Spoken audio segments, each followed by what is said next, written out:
React that by upping the spark timing offset. So let's go to the ignition retard here. We might have to go back to -45. Let's try this. Let's just bump our timing in, maybe even -42, just to see what that's going to do and give that a shot. Let's go here and store that to the ECU. We just want to make sure this is 100% so that we know when we launch it and test it at the track, it is going to be all good to go. One more time should do the trick here. So the water pump on, fire it up, test it.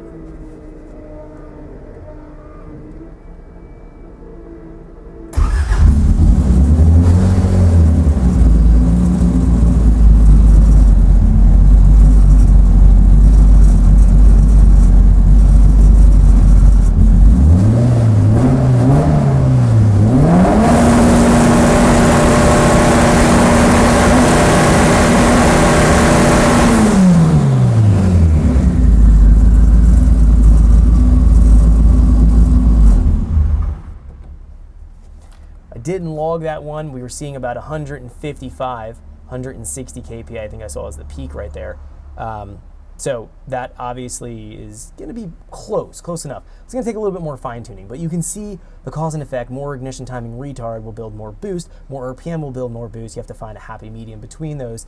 We're finding here that it is getting that issue that we saw before when we're making some dyno pulls, where it goes in and it loses the serial number of the Emtron. I don't know what that's about. That's super odd. So this limiter issue that we're dealing with on dynos looks like it's presenting itself right here.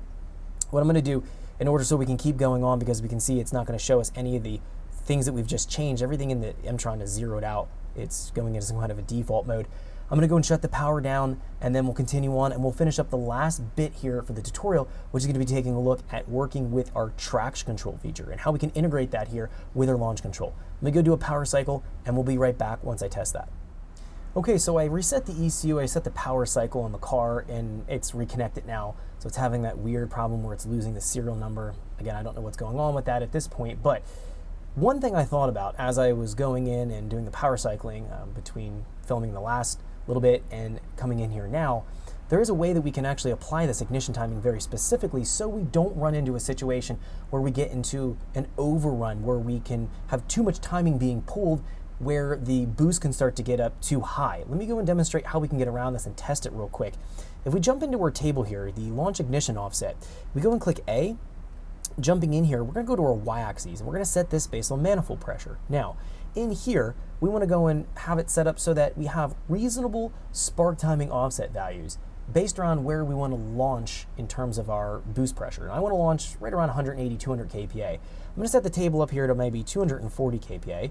Go here to 220 kPa, do to 200 kPa, let's go to 180, let's go to 160, let's go to 140, and we'll go to 120, and 100, then 80, and then 40 here. This will be good. Let's click OK.